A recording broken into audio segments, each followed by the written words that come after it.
주시는 하나님의 말씀은 여호수아입니다. 여호수아 1장 10절에서부터 18절까지 잠깐 기도하겠습니다. 사랑하는 아버지 하나님, 우리가 이 시간에 말씀을 묵상합니다. 주의 말씀이 우리를 향하신 뜻과 계획이 무엇인지를 밝혀주시고 그 뜻을 따라 살아갈 수 있는 힘과 은혜를 더하여 주시옵소서. 부탁하며 예수님의 이름으로 기도하옵나이다. 아멘. 제가 좋아하는 영화 중에 빌리지라고 하는 영화가 있습니다. 나이트 샤말란이라고 하는 사람이 식스센스를 만든 감독인데요, 그분이 만든 영화예요. 그 영화의 내용이 뭐냐면 이 커빙턴이라고 하는 마을이 숲속에 있는데 그 숲속에 사람들이 모여서 살아요. 근데 이 사람들이 그 숲속에 마을을 만든 이유는 외부 세계에서 그동안 상처를 받고 아픔을 당한 사람들이 우리끼리 모여서 아주 행복하고 또 아름다운 공동체를 만들어 보자, 이런 마음으로 이 숲속에다가 마을을 만든 거예요. 그리고 아이들이 외부 세계와 접촉하지 못하게, 왜냐하면 외부 세계에 죄가 많고 악이 많으니까 이 악과 접촉하지 못하게 하자 그러면서 괴물이 밖에 산다고 이렇게 괴소문을 만들고, 어른들이 밤이 되면 몰래 괴물 변장을 하고 나가서 괴물 소리를 내면서 아이들이 세상 밖은 위험하다는 것을 느끼게 하는 거예요. 그리고 자기들끼리는 죄도 악도 없는 아름다운 공동체를 만들겠다고, 이렇게 순수한 공동체를 만들겠다고 이렇게 마을을 만든 거죠.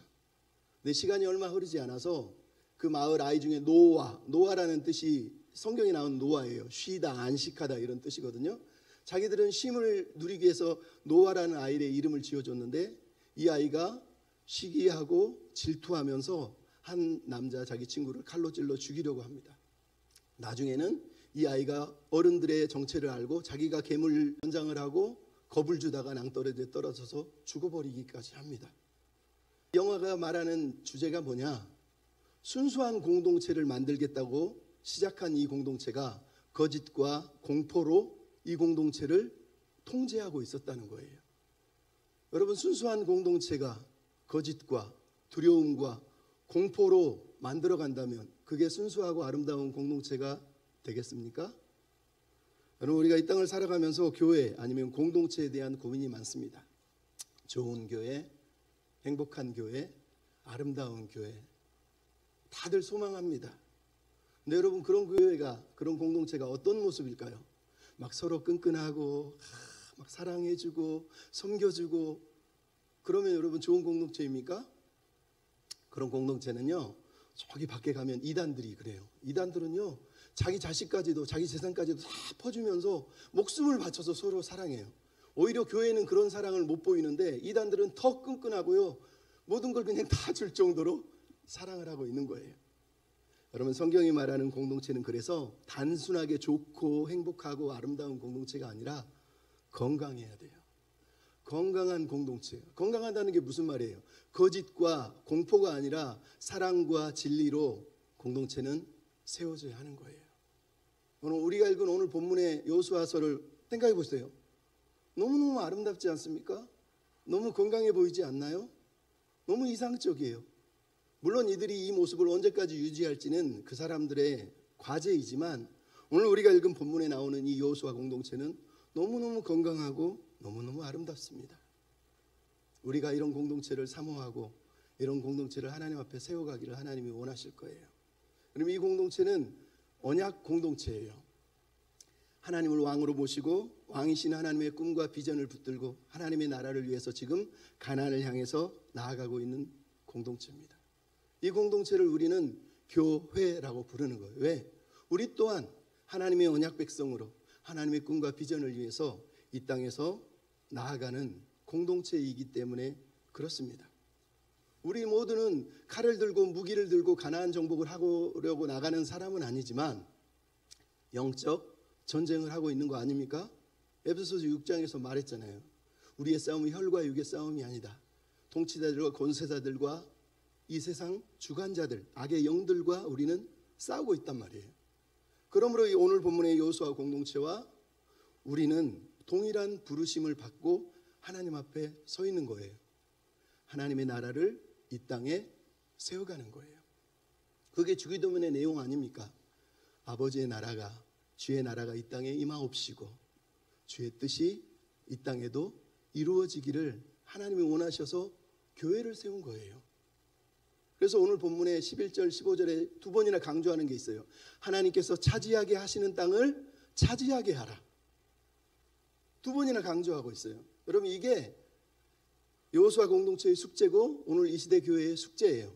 차지하게 하셨는데 또 차지해야 돼요.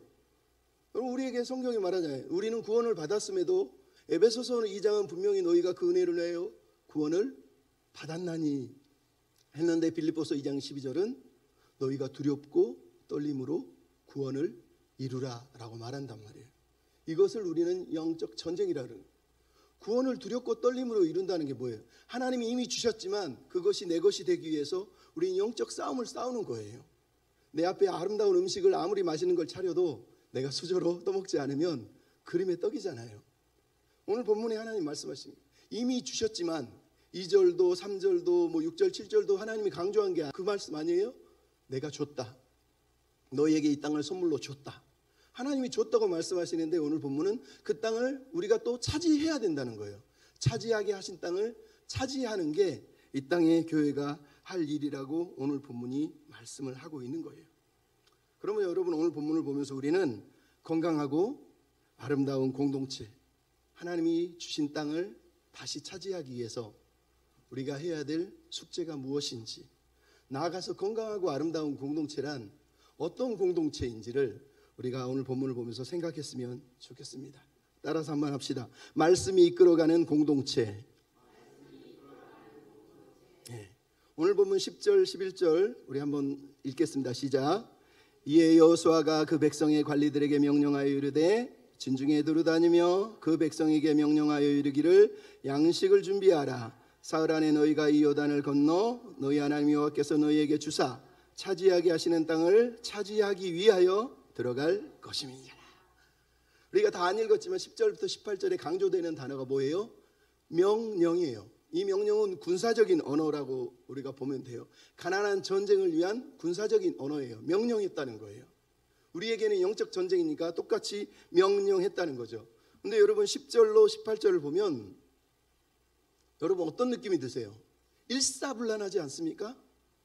여호수아가 명령을 합니다. 11절은 관리들이 또 백성들에게 명령을 합니다. 그리고 12절부터 15절은 여호수아가 또 세 지파에게 명령을 합니다. 그리고 16절부터 18절은 백성들이 그 명령을 듣고 순종을 하겠다고 다짐을 하고 있는 거예요. 명령이 떨어졌고 명령에 일사불란하게 순종하고 있는 걸 우리가 보는 거예요. 놀랍지 않습니까? 여러분, 이게 이 공동체의 아름다움이에요. 여러분, 모세가 이끌어던 광야 1세대는 20세 이상으로는 다 대부분이 죽었어요. 근데 그들이 왜 죽었을까요? 그들은 하나님의 명령보다 체험을 많이 한 사람들이에요. 그죠? 광야에서 반석에도 물도 나오고 하늘과 땅에서 맨나와 메뚜라기가 떨어지고 치료도 받고 기적도 일어나고 기적의 세대들이었습니다. 근데 그들이 다 1세대들이 광야에서 죽었어요.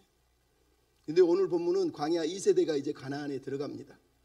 근데 놀랍게도 오늘 성경은 하나님이 내가 기적을 보여줄게 막 그러면서 막 기적을 보여주는 게 아니에요. 이 광야 2세대들은 그냥 시작부터 우리는 말씀대로 삽니다. 우리는 말씀만 있으면 됩니다 라고 말하면서 말씀에 따라 움직이고 있는 공동체라고 오늘 본문이 우리한테 들려주는 거예요. 여러분, 신앙의 체험이 우리를 성숙시키진 않아요. 체험은 우리에게 자극을 줄 수 있지만 성도가 교회가 성장하는 길은 언제나 똑같아요. 말씀밖에 없는 거예요. 말씀이 없으면 교회는 그래서 병드는 거예요. 그래서 여러분, 이미 1장 우리가 봤지 않습니까? 하나님이 공동체에게 주신 명령은 2절에도 봤지만 땅을 차지하는 거예요. 하지만 여호수아에게 7절부터 9절 내용이 뭐였어요? 네가 강하고 담대해서 말씀에 굳게 서야 된다고 공동체를 이끄는 여호수아에게 하나님이 명령을 하셨지 않습니까? 그러므로 공동체가 땅을 차지하기 위해서 가장 중요한 게 뭐라는 거예요? 말씀이라는 거예요. 여러분, 오늘 본문에서 가장 중요한 단어가 명령이에요. 차와라 그러는데 이게 무려 1장 5절 9절을 빼도 5번, 5절 9절까지 다 합치면 무려 7번이나 이 여호수아 1장은 명령이라는 단어가 계속 사용되고 있어요. 누구의 명령입니까? 하나님의 명령이죠. 7절에도 9절에도 하나님이 이미 여호수아에게 말했잖아요. 내가 모세에게 명령한 것처럼 내가 너에게 지금 명령한다 라고 말하잖아요. 오늘 본문의 리더는 누구라는 거예요? 하나님 하나님이시라고 말하는 거예요. 여호수아가 지금 명령을 내리고 백성들이 일사불란하게 움직이고 있는 이 명령의 리더는, 왕은 하나님이시란 얘기를 하는 거예요. 이들이 움직이는 이유는 여호수아의 명령, 개인적인 사적인 명령, 저 한 사람의 대단한 리더, 저 사람 말을 듣고 지금 움직이고 있는 게 아니에요. 이 사람 위에 명령권자이신 하나님이 계셨다는 거예요. 그 하나님의 명령을 듣고 여호수아가 백성들에게, 관리들에게 말을 했고, 백성들과 관리들이 그 명령을 받아서 움직이고 있었다라고 오늘 본문이 말씀하는 거예요. 이 명령의 핵심은 그래서 어떤 한 개인의 사심이나 비전이 아니라, 지난주번에도 말씀드렸지만 하나님의 말씀이에요. 말씀. 하나님의 비전이고 하나님의 꿈이, 명령이 하달됐고, 이제 여호수아, 갈리, 세 지파 백성들에게 말씀이 줄줄줄줄 내려가고 있는 거예요. 여러분, 이게 건강한 교회예요. 말씀이 이끌어가는 교회. 사람이 이끌어가는 게 아니라 한 개인이 내 꿈을 위해서, 내 권력을 위해서, 자기를 위해서 끌고 가는 교회는 망하는 거예요. 하나님 보시기에. 하나님의 말씀이 리더도 끌고 가고, 리더십들도 끌고 가고, 백성들도 끌고 가서 모든 사람이 말씀에 끌려서, 하나님의 말씀에 이끌려서 움직이는 교회, 그게 건강한 교회예요. 하나님은 그런 교회를 원하시는 거예요. 왜요? 교회는 뭐예요? 사도 바울이 디모데전서 3장 15절에 얘기했잖아요. 이 집은 살아계신 하나님의 교회요, 진리의 기둥과 터이니라. 여러분, 교회는 진리의 터가 되고 기둥이 되어야 돼요. 진리가 아닌 것 위에 교회가 세워질 때, 그래서 교회가 병드는 거예요. 예수 이름으로 모였는데 정작 세우는 기둥과 터가 한 사람의 욕심이고 비전이고 꿈이고, 여러분, 그게 불쌍한 거예요. 말씀의 터 위에 말씀의 기둥을 세우는 것, 하나님이 그것을 기뻐하는 거예요. 여러분, 오늘 본문 10절에 여호수아를 보세요. 이에 여호수아가, 하나님의 명령을 1절부터 9절까지 들은 여호수아가, 이에 여호수아가 관리들에게 명령하고 있어요. 무슨 얘기예요? 즉각적으로 여호수아가 순종을 했다는 거예요. 갑자기 하나님이 나타나서 말씀했으니까 순종했어요? 아니죠. 여러분, 여호수아가 처음 등장할 때는 출애굽기 17장에 보면 아말렉과 전쟁할 때 용사로 등장합니다. 여호수아는 언제나 용사인 건 맞아요. 근데 여호수아가 성장하는 과정을 보면 놀랍습니다. 그가 어떻게 성장합니까? 출애굽기 24장에 보면 모세가 하나님과 40일 동안 대화하는 동안 산 아래서 오직 여호수아만 하나님과 모세가 대화하는 그 산 아래서 대기하면서 기다리고 있어요. 출애굽기 33장은 장막에서, 회막에서 모세가 하나님과 친구처럼 대화하는데 그 장막 밖에서 모세를 수정 들면서 기다리고 있어요. 무슨 말인지 알겠어요? 여호수아는 항상 하나님의 말씀에 가까이 서 있는 사람이에요. 모세가 어떻게 하나님과 대화하고 하나님의 말씀에 이끌려서 백성들을 끌고 가는지를 훈련받고 있는 사람이고 훈련된 사람이라는 거예요. 그래서 여러분, 나중에 정탐꾼으로 민수기 13장에 보면 12정탐꾼을 보내는데 오직 여호수아와 갈렙만 하나님이 약속했다, 하나님이 말씀했다라고 강조하면서 끝까지 하나님을 의지해요. 10명의 정탐꾼은 그렇게 안 하는데, 이유가 뭐예요? 늘 말씀에 붙들려 사는 모세를 보고 그 옆에서 그걸 배운 거예요. 우리는 말씀을 따라가는 거지 상황을 보고 환경을 보고 움직이지 않는다고 여호수아가 배웠단 말이에요. 나중에 여호수아를 리더로 세우는데 민수기 27장에 보면 이런 기도가 나와요. 모세가 하나님께 기도해요. 생명의 주인이신 하나님, 이 사람들이 목자 없는 양처럼 그렇게 살았으면 안 되겠는데 한 사람을 세워주십시오. 대체 누가 리더가 되면 좋겠습니까? 그랬더니 하나님이 말씀하세요. 눈의 아들 여호수아를 리더로 세워라. 그에게 여호와의 영이 있느니라. 그가 여호와의 영을 가진 자니라. 여러분, 이거를 성령 충만 뭐 이런 식으로 해석을 하면 안 돼요. 여호와의 영을 가졌다는 건 하나님의 마음을 가졌다는 뜻이에요. 하나님의 마음을 가졌다는 거예요. 하나님의 마음이 뭐예요? 그분의 말씀, 그분의 뜻, 그분의 꿈, 그분의 비전에 대해서 이해를 했다고 말하는 거예요. 그 사람을 하나님이 리더로 세운 거예요. 그러니까 오늘 본문에 나오는 여호수아가 누구라는 거예요? 리더 자체가 철저하게 하나님의 말씀을 듣고 하나님의 말씀에 순종하기 위해서 사는 사람이라는 거예요. 여러분, 그 사람이 리더인 거예요. 저번에 말씀드렸잖아요. 우리가 누군가에게 순종하는 건 그 사람이 하나님의 말씀에게 순종하고 있을 때만 순종하는 거예요. 그 사람이 하나님의 말씀에 순종하지 않으면서 나의 꿈과 나의 비전을 끌고 가면 여러분, 그 사람에게 순종하면 안 돼요. 그거는 망하는 거예요. 오늘 본문에 두 번째 나오는 그룹이 뭡니까? 리더십들, 관리들이라고 하는 단어가 11절에 등장합니다. 쇼테르라고 말하는데요. 이 관리들은 어떤 관리들인지 알 수가 없지만 중요한 건 여호수아가 그 관리들에게 하나님의 말씀을 백성들에게 전달하도록 시켰다는 거예요. 그럼 이게 중요한 거예요. 왜? 리더도 말씀에 순종하지만 리더십들, 우리식으로 말하면 장로님들, 안수 집사님들, 권사님들에게 하나님의 말씀이 선언된 건데 이들이 지금 그대로 말씀에 순종하고 있다는 것을 알 수가 있어요. 이런 리더들이 어디서 등장합니까? 우리가 보면 출애굽기 18장에 보면 모세가 혼자 백성들을 막 다스려요. 너무 힘들어요. 그랬더니 모세의 장인 이드로가 모세에게 나와서 그럽니다. 자네 혼자 왜 이렇게 힘들게 사나? 내가 너에게 지혜를 줄 텐데 하나님이 함께 하실 거야 라고 말합니다. 하나님이 보내신 거예요. 그러면서 말합니다. 당신이 할 일은, 모세 당신이 할 일은 하나님에게 말씀을 듣고 그것을 받아와서 가르치는 것이고, 당신은 백성 중에 10부장, 100부장, 1000부장을 세워서 그들로 그 말씀을 듣고 백성들을 재판하고 관리하게 하십시오라고 사람을 세웁니다. 그 사람들이 리더예요. 무슨 말인지 알겠습니까? 리더인 당신이 할 일은 하나님의 말씀을 듣는 거예요. 하나님의 뜻을 깨닫고 그거를 전하는 거예요. 그게 사도행전에 나오잖아요. 그래서 사도들이 뭐라 그래요? 우리는 구제하고 뭐 남들 섬기고 자기 자랑하는 자리가 아니라 말씀하고 기도하는 자리에서 말씀을 붙들고 서겠다고 말한 게 바로 그 모습이에요. 그 사람들이 관리예요. 관리. 이 사람들을 나중에 보면 어디 또 나오냐면 하나님께서 민수기 11장 16절에 보면 여호와께서 백성들 중에 장로 될 자와 백성의 지도자 될 만한 사람들, 인품이 있고 믿음이 뛰어난 사람들을 세워라 라고 명령하실 때 이 단어가 등장을 해요. 그러니까 이 사람들은 누구라는 거예요? 모세가 하나님 말씀을 듣고 전해주면 그 말씀을 백성들에게 말씀대로 양육하고 관리하는 사람들이에요. 이걸 그대로 따라한 사람이 역대하 19장에 보면 나와요. 여호사밧 임금이 하나님을 알고 깨닫고 나니까 너무 하나님을 사랑하게 돼요. 그래서 백성들을 하나님의 말씀대로 관리하고 싶었어요. 다스리고 싶었어요. 그래서 뭐를 했냐? 첫 번째는 모세처럼 재판관들을 세워서 각 지역마다 재판관들을 보내서 그들에게 말합니다. 너희에게 사람을 위할 것인지 하나님을 위할 것인지 정확하게 너희들 기준을 세우고 말씀으로 그들을 재판해라 얘기합니다. 그 다음 바로 이어서 이번에는 레인들을 또 각 지방에 보냅니다. 그러면서 또 말합니다. 너희들도 여호와만 섬기고 백성들을 여호와의 말씀으로 관리해라 이렇게 얘기합니다. 여러분 이게 바로 모세가 했던, 그리고 오늘 본문에 여호수아가 했던 그 모습이에요. 마지막으로 이 모델이 하나 더 있어요. 누구? 느헤미야 8장에 보면 느헤미야가 건축하고 하나님 앞에서 예배를 드려야 하는 그 상황에서 뭘 합니까? 모든 백성을 불러놓고 학사 에스라가 설교를 하고 말씀을 전하는데 13명의 리더를 세워서 백성들 사이사이에 보내고 나머지 레인들을 또 보내서 백성들이 서서 말씀을 들으면 그 사이에 들어가서 무리지어서 그 사람들에게 성경을 가르치고 학사 에스라가 말씀해 준 내용을 또 설명해 주고 또 가르치고 또 들어가서 설명해 주고 가르치고 일을 해요.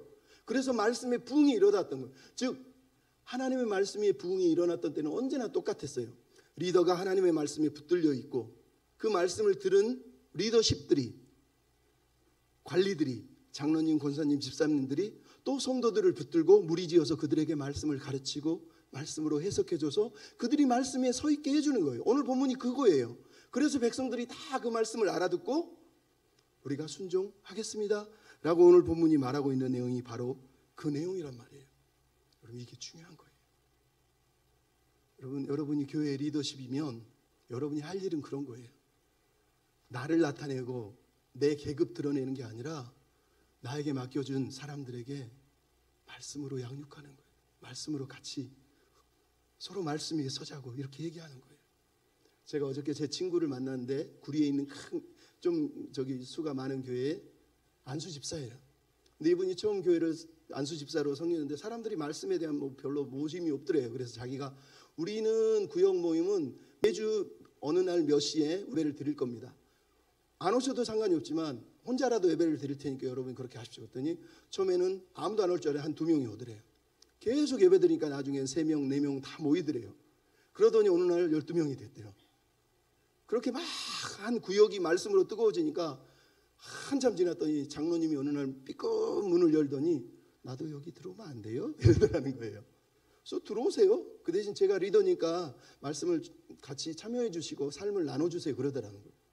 그러더니 처음에 장로님이 자기가 장로잖아요. 그러니까 무게가 있으니까 막 그냥 이렇게 구경만 하더래요.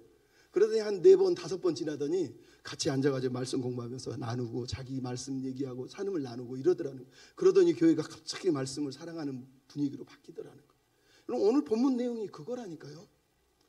하나님의 리더가 말씀에 이끌려서 그 말씀을 전하면 관리들이 리더십들이 또 말씀에 이끌려서 백성들에게 말씀을 지금 나누어주고 있는 모습을 오늘 우리가 보고 있는 거예요.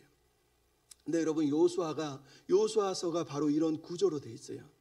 여호수아 1장은 하나님의 말씀을 여호수아가 관리들과 백성을 불러서 선포하는 내용이 나오잖아요. 근데 여호수아 24장 마지막에 보면 똑같아요. 여호수아가 마지막 죽기 전에 백성의 장로들과 관리들을 다 불러 모으고 수령들과 재판관들과 관리들에게 말하기를 하나님께서 우리에게 광야 시절부터 여기 가나안 땅 전쟁까지 무슨 일을 하셨는지를 쭉 설명하면서 무려 3번이나 너희는 여호와 하나님만 섬겨라, 여호와 하나님만 섬겨라, 여호와 하나님만 섬겨라 라고 얘기를 합니다. 그리고 백성들이 3번이나 아멘, 우리는 하나님을 섬기겠습니다, 하나님을 섬기겠습니다, 하나님을 섬기겠습니다 이렇게 고백하는 내용이 나온단 말이에요. 그리고 나서 여호수아 24장 15절에 여호수아가 말하는 거예요. 혹시 너희가 하나님을 안 섬겨도 나와 내 집은 여호와 하나님만을 선택하고 하나님만을 섬기겠다. 여러분 이게 여호수아의 말씀에 대한 철저한 리더십이에요. 그는 죽을 때까지 자기 권위를 자랑하고 자기를 자랑하고 자기 비전을 자랑한 사람이 아니라 철저하게 하나님만 자랑하고 하나님의 말씀만 붙들고 하나님의 말씀만 증거하게 살았다는 거예요. 그 사람이 마지막에도 관리들을 불러놓고 하나님이 무슨 일을 하고 계신지 무엇을 원하시는지를 쭉 설명하고 있는 내용이 성경에 등장하잖아요. 여러분 이게 건강한 교회예요. 여러분 우리가 아까 찬양 불렀잖아요. 찬송가 347장 허락하신 새 땅에 들어가려면, 그죠? 여호수아 본받아 힘써 일하세. 근데 여러분 이게 원래 온제목은 이렇게 안 돼 있고요. 이 원래 찬송가는 여호수아 24장 15절 말씀을 저자가 자로 만든 건데 우리가 한글로 번역하다 보니 뜻이 왜곡이 돼 있어요. 영어를 잘 못하지만 여러분 제가 해석하면서 읽어드릴 테니까 들어보세요. We are bound for Canaan land, tenting by the way. 우리는 가나안 땅으로 가는 길에 텐트를 치고 있습니다. Who shall lead us on the road? Choose your king today. 오늘 당신들은 누가 우리를 이끌어갈지 왕을 선택하십시오. They are to stand like Joshua. They are to say the word. As for me and for my house we will serve the Lord. 이렇게 돼 있어요. 무슨 얘기인지 아시겠어요? 여호수아처럼 담대히 있으십시오. 그리고 여호수아처럼 말하십시오. 나와 내 집은 여호와만 섬기겠습니다. 이게 우리가 지금 여호수아 본받아 앞으로 가세 우리 거할 처소는 주님 품일세 이렇게 우리는 부르고 있는 거예요. 실제 근데 언어는 여호수아 24장 15절을 써놓은 거예요. 우리가 의역해버린 거예요. 무슨 얘기예요? 여호수아를 본받아서 담대히, 그리고 여호수아를 본받아서 여러분도 말하십시오. 나와 내 집은 여호와만 섬기겠습니다. 여러분 이게 이 찬양의 내용이에요. 여러분 그렇게 살았으면 좋겠어요. 그러면서 오늘 본문 11절에 구체적인 내용을 딱 한 가지 언급합니다. 11절에 뭐라고 돼 있어요? 너희는 양식을 준비하라. 여러분 지금 가나안 전쟁을 들어가는데 웬 양식? 물론 군량미가 필요한 건 맞지만 가나안 전쟁을 지금 들어가는데 전쟁 무기도 아니고 어떤 전술이 아니에요. 뭘 준비하라고요? 양식을 준비하라는 거예요. 이 양식이라는 히브리어 단어가 체다예요. 여러분 체다 치즈 할 때 그 체다가 오늘 본문에 나오는 양식이에요. 이 양식이 무슨 양식을 말하겠습니까? 여행을 위한, 하나님을 따라 나서기 위한 준비를 하라는 뜻이에요. 이 말이 이제 3일 후면, 이제 3일이라는 단어는 3일 안에라는 뜻이 아니라 아주 짧은 시간에 우리가 가나안 땅에 들어갈 거야. 그러니 양식을 준비해라. 이 말은 여기서 말하는 이 양식은 하나님이 가시는 걸, 우리를 이끌어 가시는 곳으로 따라가기 위한 준비를 하라는 뜻이 바로 이 양식이에요. 여러분 유효진 교수님이 쓴 책 중에 장막 치시는 하나님을 따라서라고 하는 책에 보면 챕터 8번에 제목이 그래요. 힘, 광야를 위한 떡 이렇게 돼 있어요. 거기 보면 열왕기상 19장에 엘리야가 아합에게 쫓겨서 호렙으로 가는데 광야길을 가는데 지쳐가지고 쓰러져 있으니까 천사가 나타나서 떡과 물을 주고 마시게 하면서 일어나 힘내 힘내 하잖아요. 그때 그 떡을 가르쳐서 유효준 교수님이 뭐라고 그랬냐, 이 빵과 물은 여정을 위한 음식이다 이렇게 써놓으셨어요. 근데 여러분 오늘 본문에 우리가 읽은 이 내용이 바로 그거예요. 여정을 위한 음식을 하나님이 준비하라고 말씀하신 거예요. 핵심은 그래서 뭐예요? 하나님을 따라가기 위해서 양식을 준비하라는 거예요. 여러분 만나는 아직도 여전히 있지만 전쟁하려면 든든히 준비하고 든든히 먹어야 되는 거예요. 우리도 마찬가지예요. 여러분 우리의 삶에서 집에서 혼자 성경 보고 큐티할 수 있어요. 하지만 하나님의 나라를 위해 살고 싶으면 든든하게 먹어야 돼요. 말씀으로 충만하게 여러분 준비해서 살아야 되는 거예요. 맞죠? 여러분 교회가 성장하는 길은 먹여주는 거예요. 먹는 것만큼 중요한 게 없잖아요. 육적으로도 먹는 게 중요해요. 옛날에 김동호 목사님이 자기 교회 청년부가 수련회 가는데 장로님들이 오니까 장로님 이번에부터는 수련회 오면 막 와서 뭐 설교하고 기도하고 뭐 이런 거 하지 말고 먹을 거 많이 사다 주십시오. 그것만 하면 됩니다. 그랬다는 거예요. 실제로 그렇게 해주니까 청년들이 너무 좋아하더라고요. 그러면서 교회가 막 부흥했다는 거예요. 여러분 그런 거예요. 그러면 영적으로도 마찬가지예요. 목사가 할 일이 뭡니까? 장로님도 관리자들이 할 일이 뭡니까? 말씀으로 준비되는 거예요. 말씀을 충만해지는 거예요. 그래야 내가 먹일 게 있는 거 아니에요. 내가 먹일 게 없으니까 맨날 정치 얘기하고 무슨 드라마 얘기하고 세상 얘기하고 교회 와서 그런 얘기를 왜 합니까? 말씀을 나누고 말씀에 서서 말씀을 붙들고 그게 교회가 성장하는 길이에요. 여러분 하나님 나라를 위해서 우리가 나설 준비를 하라고 오늘 본문이 말하잖아요. 그러려면 말씀으로 예비해야 돼요. 말씀으로 무장해야 되는 거예요. 그러고 나서 이제 세 번째 16절부터 18절에 누가 나옵니까? 백성들이 이 요수아의 명령에 반응을 하고 있잖아요. 그게 16절부터 18절에 나와요. 여러분 16절에 그들은 여기 그들이 누굴까요? 물론 그들은 바로 앞에 있는 세 지파를 말할 수도 있지만 저자는 이거를 세 지파라고 말한 게 아니라 11절부터 요수아가 명령을 내려서 그 명령을 받은 관리들과 세 지파와 그리고 백성 모두를 가리켜서 그들이다라고 이렇게 말하는 거예요. 즉 이 세 지파가 대답한 내용을 세 지파의 대답이 아니라 모든 백성들이 한 대답으로 읽기를 요수아는 원하는 거예요.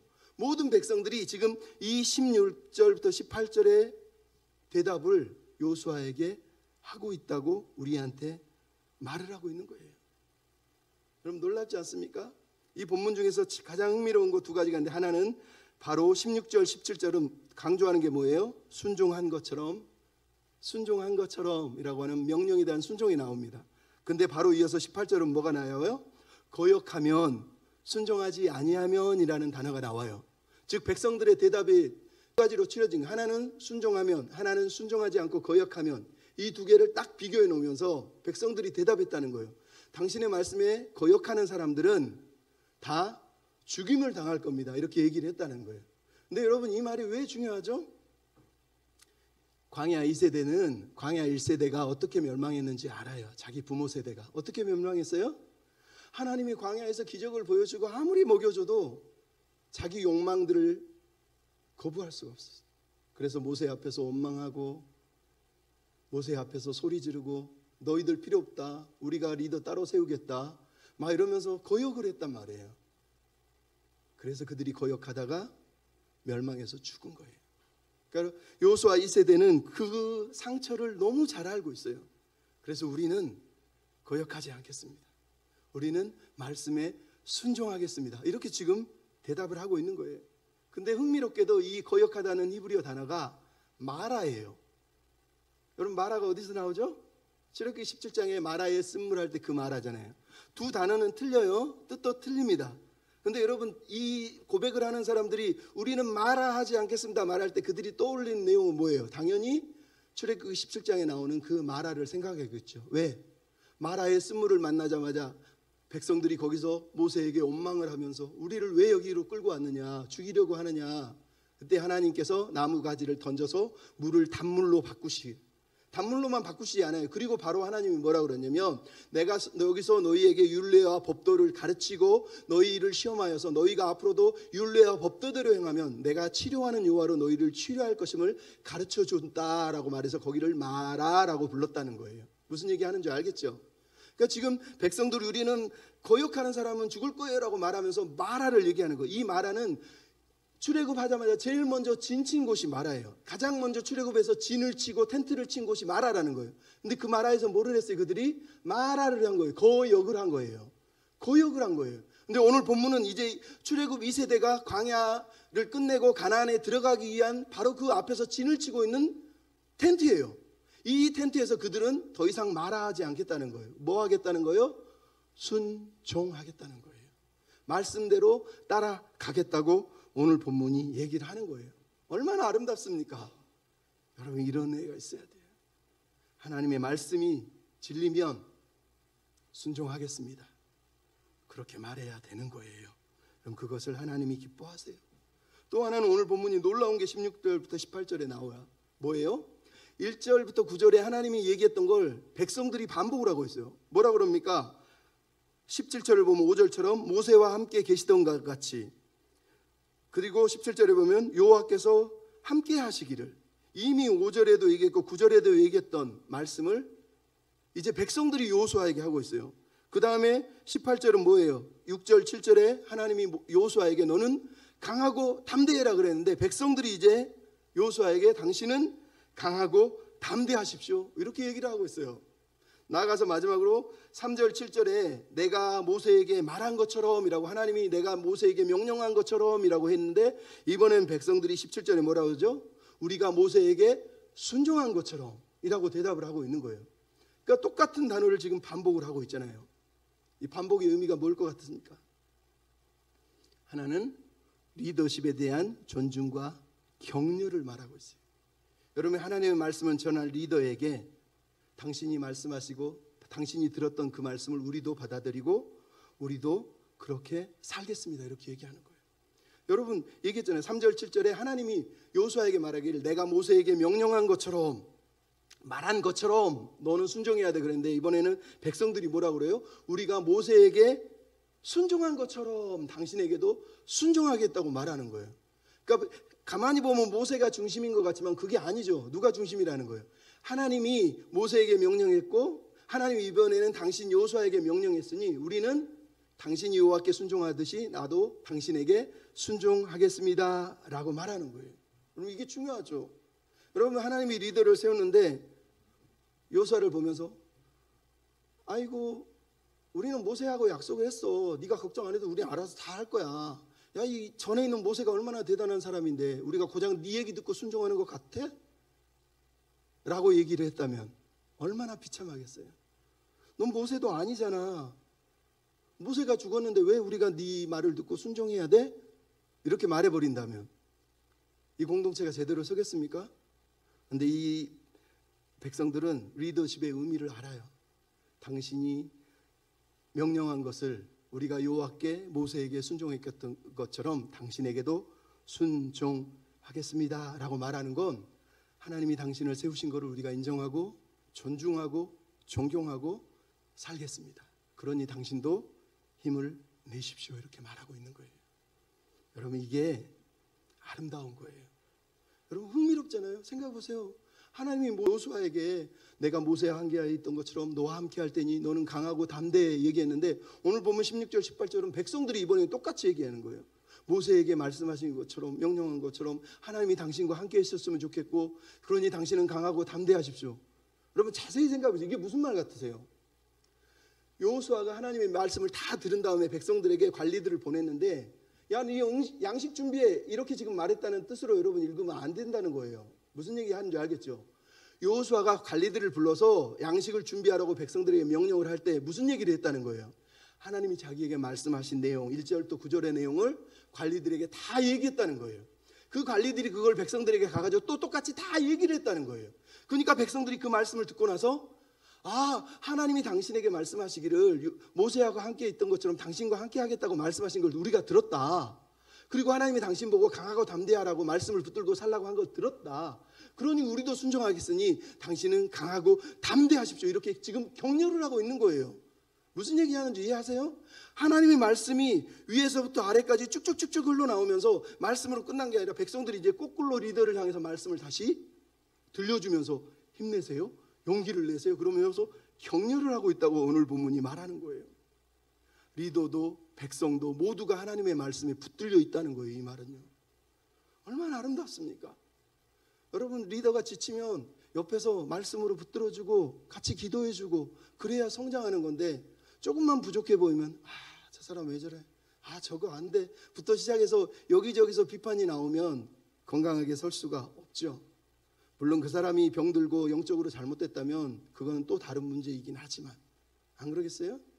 여러분, 작년 10월에 미국의 가장 유명한 설교자라고 말하는 척 스윈돌 목사님이 자기 교회에 은퇴를 했어요. 근데 사실 이분은 전 세계에서 잘 알아주는 설교가이지만 실제로 젊었을 때는 교회에서도 2번 쫓겨났고 능력도 없고 설교도 못한다고 그래서 쫓겨났던 사람. 근데 이분이 캘리포니아에 있는 에반젤리컬 프리 처치라고 하는 곳에 갔는데, 거기서부터 이 사람이 갑자기 막 설교가 막 은혜가 넘치고 막 책들이 막 쏟아지면서 놀라운 황금기를 맞이하게 돼요. 그 이유가 뭐였을까요? 그분이 그런 얘기를 해요. 내가 에반젤리컬 프리 교회를 만난 것은 난 너무 행운이었다. 특히 교인들을 만난 건 나에게는 기막힌 일이었다. 왜냐하면 그분들이 나는 목회를 하면서 나에게 와서 매일 격려하고 응원하고 심지어 커피 대접까지 받은 적은 처음이었다는 거예요. 무슨 얘기 하는지 알겠어요? 무능해 보이고 못나 보이니까 막 비판하면서 와 저렇게 하나 그러면서 남들은 다 그런, 다른 교회들은 그러는데 이 교회의 성도들은 하나님이 보낸 리더구나 그러면서 이 사람을 위해서 막 격려하고 응원하고 힘내십시오. 오늘도 잘하고 계십니다. 좀만 더 노력하시면 그러면서 막 공부할 수 있도록 지원을 해주니까 이분이 그 부족한 사람이 갑자기 전 세계가 알아주는 황금의 습을 가진 설교자처럼 설교를 너무 잘해서 모든 신학생들이 지금도 그 사람 책을 읽어요. 그렇게 놀라운 일이 벌어진 거예요. 왜 그런 일이 벌어졌다고요? 격려해 주니까, 응원해 주니까, 말씀 위에 서자고 같이 나가자고 성도들이 힘을 주니까 이런 일이 벌어진다는 거예요. 여러분, 그런 은혜가 오늘 본문에 우리에게 들려주는 거예요. 그러므로 여러분, 교회에는 리더도 철저히 말씀에 붙들려야 되지만 모든 리더십들, 장로님, 권사님, 집사님들도 말씀 위에 붙들려서 살아야 돼요. 여러분, 이 땅의 교회가 슬픈 게 뭔지 아세요? 교회가 말씀을 가르치지 않아요. 그냥 설교단에서 성경 읽고 자기가 하고 싶은 얘기를 막 떠들어요. 그리고 하나님의 뜻이라고 말해요. 비참합니다. 또 하나가 뭐가 슬픈 줄 아세요? 성도들이 성경을 모르면서 아는 것처럼 얘기해요. 얼마나 마음이 아픕니까? 여러분, 말씀이 가르쳐주지 않으면 그런 일이 벌어져요. 사도행전 17장 11절에 베레아 교인들을 보면서 사도 바울이 뭐라고 그러죠? 사도행전에 베레아 사람들은 너그러워서 간절한 마음으로 말씀을 받고 날마다 성경을 상고했대요. 너그럽다는 말은 마음이 열려있다는 거예요. 근데 어떻게 열려있다는 거예요? 간절함으로. 즉 말씀을 알고 싶어서 마음이 오픈되어 있다는 거예요. 근데 그러고 끝났나요? 말씀을 받고 이것이 그러한가 날마다 성경을 상고하니라. 상고라는 단어는 심판하다, 의문을 제기하다, 신문하다 이런 뜻이에요. 여러분, 성도가 그 정도 수준으로 올라가야 되는 거예요. 그 수준에 머물지 않으니까 리더가 우습게 여기고 설교 말씀을 툭툭 던지는 거예요. 여러분이 설교를 들으면, 제 설교도 마찬가지예요. 성경 펴놓고 이 말이 진짜 맞아? 하나님이 지금 그렇게 말한 거 맞아? 여러분, 이 정도 수준까지 여러분이 성장을 해야 교회가 건강해지는 거예요. 사도 바울이 설교하는데 베레아 교인들은 앉아서 성경을 보면서 이게 진짜 맞는 말이야? 이랬다고 말하는 거예요. 쉽게 얘기하는 게 아니에요. 여러분, 그렇게 교회가 성장하는 거예요. 그렇게 리더도 말씀에 붙들리고 성도도 말씀에 붙들릴 때 하나님이 영광을 받으시는 거예요. 낮은 담 교회라고 하는 교회의 목사님이 김관성 목사님이 계세요. 이분이 그 전에는 행신 침례교회를 다장을 했는데 이분이 2014년 4월 5일에 페이스북에 글을 올렸어요. 저에게도 해당되는 말씀이라 한번 읽어드릴게요. 제목이 버거운 길이었어요. 한번 들어보세요. 아버지, 저의 영혼이 참으로 춥습니다. 차갑고 세찬 바람이 저의 내면을 강타합니다. 주둥이로는 의지할 분은 우리 구주 예수밖에 없다고 고백하고 살지만 사람으로부터 인정과 칭찬에 왜 휘둘리는지 모르겠습니다. 주의 말씀을 수정도는 일에 부적합한 모든 요소를 다 지니고 있는 자가 바로 저 자신입니다. 이런 고백이 다른 사람의 눈에는 또 하나의 겸손으로 보일지 모르겠지만 저는 이 길이 버겁기만 합니다. 왜 저는 아직 목회 현장에 남아있는 걸까요? 밥벌이 수단으로 이 짓을 하고 있는 것은 아닌지 모르겠습니다. 바른 소리 한다며 팔아먹는 장사꾼처럼 삶은 외친 것에 근처에도 가지 못하면서 고래고래 악을 질러대는 성질 더러운 웅병가가 저 자신입니다. 이런 속물을 왜 내치지 않으시는 겁니까? 주님께서 이미 버린 카드인데 저 자신이 미련이 남아서 이 자리를 고수하고 있는 것은 아닌지 심히 두렵습니다. 하나님의 거룩한 소명의 길을 나의 성공과 나의 증명의 수단으로 마트레이드 시킨 고단수의 이미지 메이커를 내가 하고 있는지 모르겠습니다. 주님이 이 쓰라리고 비통한 눈물이 제발 회개의 자리로 이어지도록 내 심장에 말씀으로 심장을 분쇄시켜 주십시오. 주님 종교의 시효를 멈출 수 있는 힘을 주십시오. 배를 골마도 복음을 팔아 저의 삶을 지탱하는 쓰레기가 되지 않도록 이 죄인의 마음을 계속 괴롭혀 주십시오. 내버려 두시면 역사상 최고의 종교 사기꾼이 될 자질이 저에게 있음을 아시지 않습니까? 여러분, 이게 리더가 가져야 될 마음이고 우리가 가져야 될 마음이에요. 내가 정말 하나님 말씀대로 살고 있는지, 아니면 말씀을 팔아먹는 장사꾼인지, 뭐 때문에 예수를 믿는지, 여러분 하나님 앞에서 우리 자신을 돌아봐야 돼요. 그래서 우리가 서로 말씀으로 붙들어 주는 거예요. 여러분, 마지막으로 따라합시다. 짧게 끝내겠습니다. 서로에게 안식을 주는 공동체. 여러분, 교회가 건강해지는 방법 중에 하나는 서로에게 안식을 주는 거예요. 서로가 함께 예배하면서 진짜 안식을 누려야 되는 거예요. 오늘 보면 12절부터 15절에 요수아가 세 지파 루벤, 갓, 므낫세 지파를 불러놓고 뭐라 그럽니까? 너희 형제들은 너희는 안식하는데 저들은 안식을 못 누리고 있다. 그러니 저들이 안식할 때까지 모세에게 했던 약속을 지키고 너희들도 끝까지 전쟁에 참여하라, 이렇게 얘기합니다. 여러분, 이 스토리를 아는 사람은 알잖아요. 민수기 31장에 보면 요단 동편에서 루벤, 갓 지파가 인구도 많고 또 전쟁도 능한데 가축도 많아요. 그래서 모세한테 찾아와서 우리는 요단강을 안 건너고 여기서 살겠습니다. 그랬더니 모세가 분노를 하면서 너희가 어찌 백성을 낙심하게 하느냐, 너희 조상들도 무리바에서 하나님께 원망하다가 죽었는데 너희들도 죽고 싶으냐, 이럽니다. 그랬더니 그때서야 백성들이 우리가 잘못했습니다 그러면서 루벤, 갓 지파 리더들이 그럽니다. 우리 자녀들은 여기다 두고 가지만 우리의 군사들은 무장을 하고 당신들 앞에 가서 우리 형제들이 저 땅을 차지할 때까지 끝까지 전쟁을 하겠습니다 라고 약속을 한 거예요. 그것을 여호수아가 들었단 말이에요. 그래서 오늘 본문에서 여호수아가 이 세 지파를 불러놓고 얘기하는 거예요. 모세는 죽었지만 하나님과 약속한 약속은 살아있다. 너희들 약속을 지켜야 되지 않냐 하면서 기억해라, 모세에게 했던 걸 기억해라, 이렇게 얘기를 하고 있는 거예요.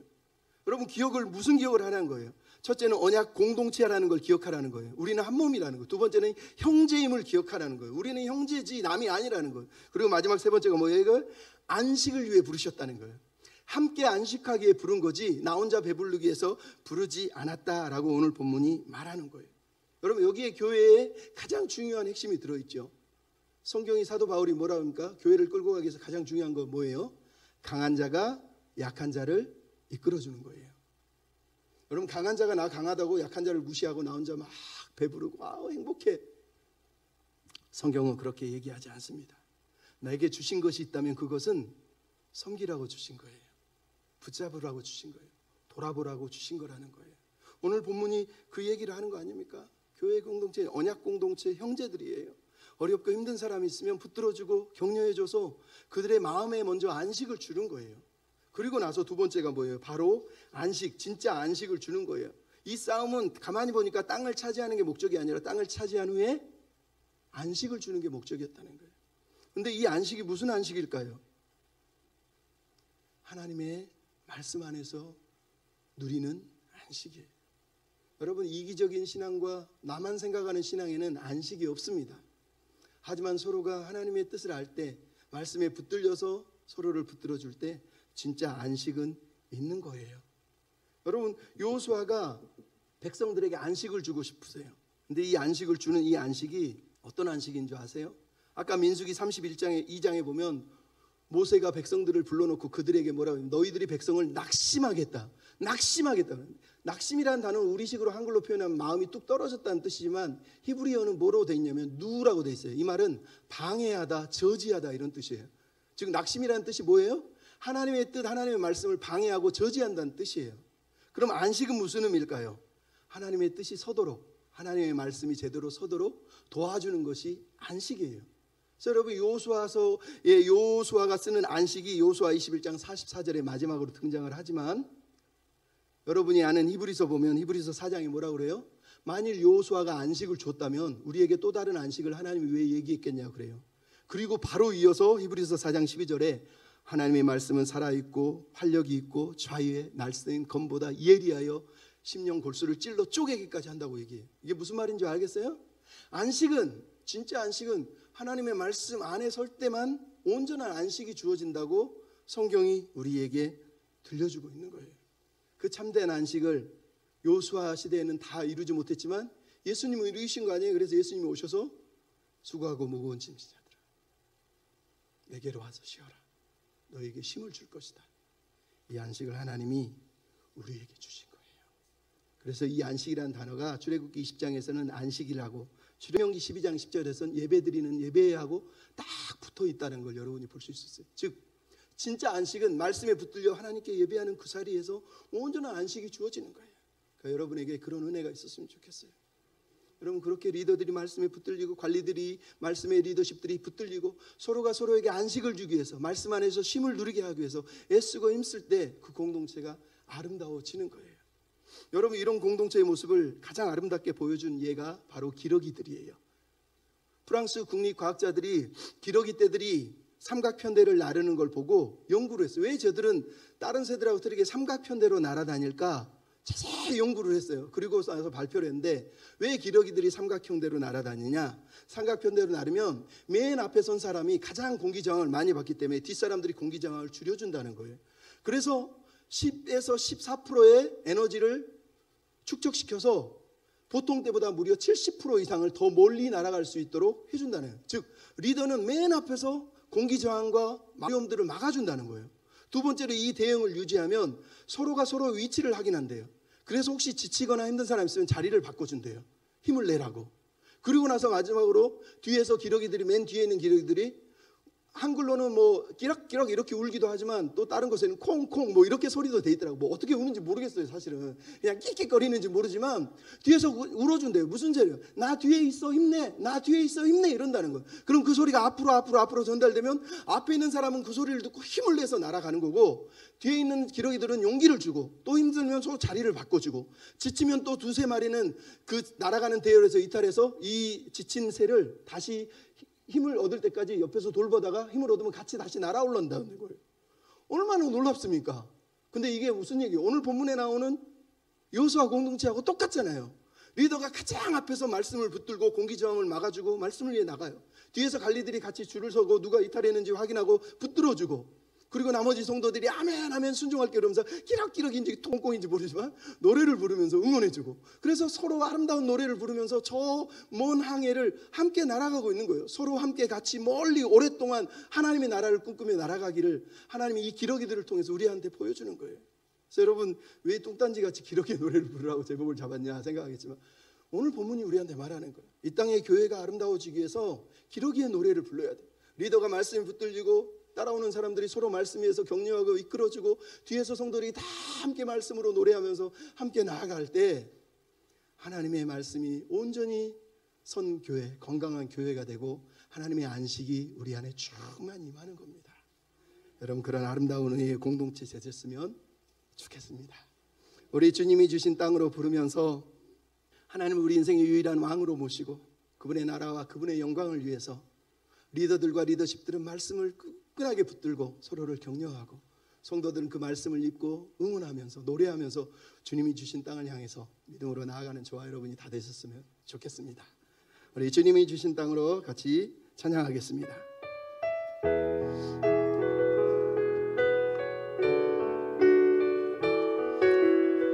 주님이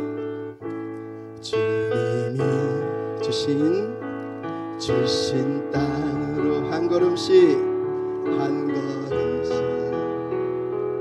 나아갈 때에 수많은 적들과 견고한 성이 우리를 두렵게 하지만 주님을 신뢰함으로 주님은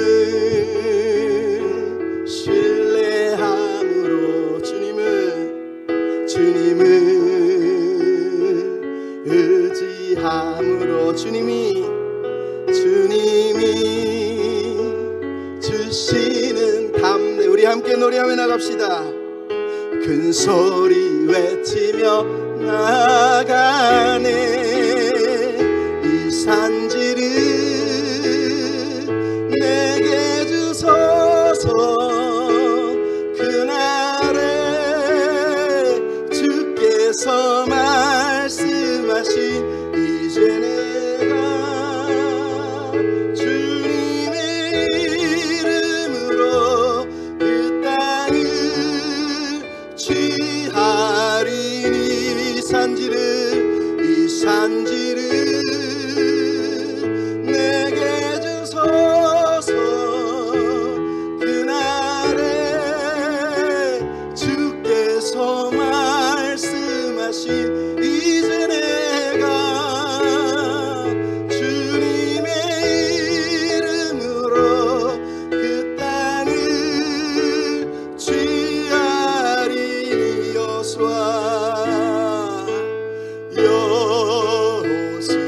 여호수아 본받아 앞으로 가세. 우리 거할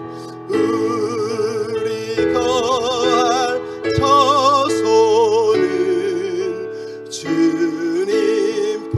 우리 가슴에 손을 얹고 여호수아 본받아 나가기를 원합니다.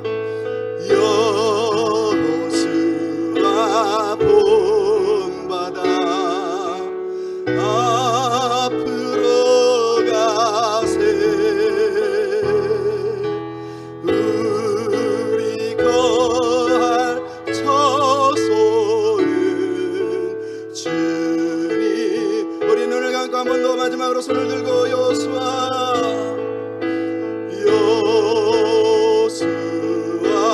본받아 앞으로 가세. 나와 내 집은 주님만 섬기게 하소서. 우리 거할 처소는 주님 품일세. 오늘 주시는 하나님의 말씀은 여호수아입니다. 여호수아 1장